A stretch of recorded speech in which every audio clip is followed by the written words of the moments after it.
Class 10 science का chapter nuclear physics से most important जो टॉपिक है that is half life of element. इससे न्यूमेरिकल आता है, तो समझने से पहले न्यूमेरिकल को हम हाफ लाइफ को समझते हैं कि वो क्या होती है।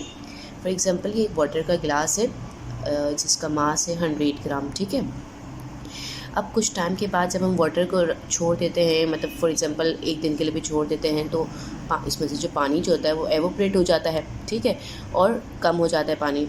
तो फॉर एग्जांपल यही हुआ है, 100 ग्राम था, 1 आवर के लिए इसको हमने रहने दिया, पानी एवोपरेट होके 50 ग्राम हो गया। ठीक है, फिर 1 आवर के बाद वापस से पूरा हाफ़ हो गया, यानी कि 25 ग्राम। समझाने का मकसद ये है कि देखिए यहाँ से 100 से जो 50 हो रहा है, यानी कि ये हाफ़ इसका जो है वो ख़त्म हो रहा है पानी। ठीक है, और कितने घंटे में हो रहा है? 1 आवर में हो रहा है। तो इसकी जो हाफ़ लाइफ हुई ना वाटर की, दैट इज़ 1 आवर, क्योंकि देखिए जो हाफ़ वाटर है वो 1 घंटे में ख़त्म हो रहा है, फिर दूसरा हाफ़ जो है वो 1 घंटे में ख़त्म हो रहा है। तो ये इसकी 1 आवर जो है वो इसकी हाफ़ लाइफ है। और टोटल कितनी हाफ़ लाइफ हुई यहाँ पर इसकी? 1 और ये 2।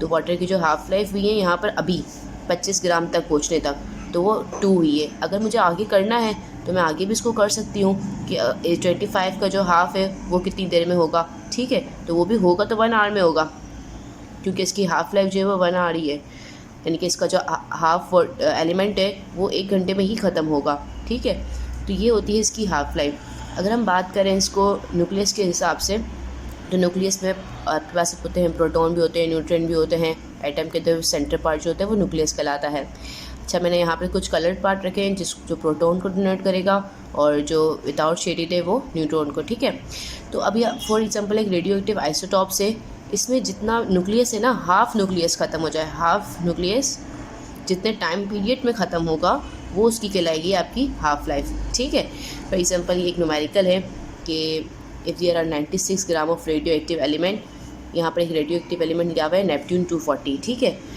तो उसमें जो कह रहे हैं कि how much Neptune 240 will remain after 6 hours. 6 घंटे के बाद नेपट्यून कितना बच जाएगा? जैसे कि 1-2 घंटे के बाद कितना बचा है ये पानी? 25 ग्राम बचा है ना। तो इसी तरह से ये कह रहे हैं कि 6 आवर्स के बाद ये नेपट्यून जो है वो कितना बचेगा। अभी नेपट्यून का मास आपको कितना दे रहा है? 96 ग्राम,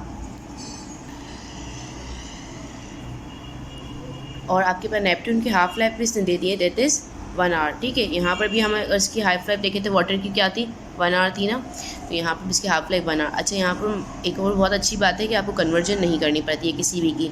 ठीक है, फॉर एग्जांपल अगर आपको आवर में दिया गया तो उसको इसमें रहने दोगे, डे में दिया जाएगा तो उसी में रहने देना, और यहाँ पर ग्राम वगैरह को भी वैसे ही रहने देंगे, इसको भी हम किलोग्राम वगैरह में कन्वर्ट नहीं करेंगे। ठीक है, अच्छा हम डेटा देखते हैं। हमारे पास मास ऑफ सैंपल दिया गया है, दैट इज़ 96 ग्राम, जो कि नेपट्यून 240 का दिया गया है। नेपट्यून 240 एक रेडियो एक्टिव आइसोटॉप्स है, इसका मास अभी कितना है? 96 ग्राम। हमसे कह रहे हैं कि इसकी हाफ़ लाइफ क्या होगी। हाफ़ लाइफ हमें दी गई है, दैट इज़ 1 आवर। ठीक है, वो कह रहे हैं कि 6 आवर्स के बाद इसका कितना मास बच जाएगा। जैसे कि यहाँ पर 100 ग्राम था, तो 2 घंटे के बाद कितना हो गया इसका? 25 ग्राम हो गया। ठीक है, तो हमने टोटल पहले निकालते कि इसकी नंबर ऑफ़ हाफ लाइफ्स कितनी बनेंगी। जैसे कि यहाँ पर नंबर ऑफ़ हाफ लाइफ्स कितनी बनी थी? 2 बनी थी, 1 और ये 2। ठीक है, अब यहाँ पर total number of half lives कितनी बनेंगी वो निकालते हैं। तो इसमें हम कैसे निकालेंगे? फॉर्मूले के वाइज निकाल सकते हैं। टाइम कितना है आपके पास? 6 आवर्स, क्योंकि आपको कह रहे हैं ना 6 आवर्स के बाद कितनी हो जाएंगी, और हाफ लाइफ आपके पास कितनी है? 1 है। ठीक है, तो उसको डिवाइड करेंगे तो हमारे पास यही आंसर आएगा, इनकी टोटल 6 हाफ लाइफ्स बनेंगी। जैसे कि यहाँ पर आगे चलता जाएगा, 1 2 3 4 5 6, इस तरह से 6 बनेंगी, और फिर देख लेंगे 100 ग्राम जो है वो कहाँ जाके पूछता है। अभी फ़िलहाल हमारे पास 96 ग्राम है। ठीक है, तो इसके बाद हम मास निकालने की तैयारी करते हैं। मास का फॉर्मूला है हमारे पास ये, ठीक है, 2n और मल्टीप्लाई बाय मास। 2 के हमारे पास वैसे का वैसे ही, और n जो है हमने नंबर ऑफ़ हाफ लाइफ्स है, दैट इज़ 6, वो हमने पुट किया। 2 की पावर 6 निकाली, दैट इज़ 64, और 96 के साथ जब हम इसको मल्टीप्लाई करेंगे तो हमारे पास आंसर आ जाएगा 1.5 ग्राम। यानी कि जो 96 ग्राम नेपट्यून का मास था ना, वो आफ्टर 6 आवर्स, ये 6 घंटे के बाद कितना हो जाएगा? 1.5 ग्राम हो जाएगा। ठीक है।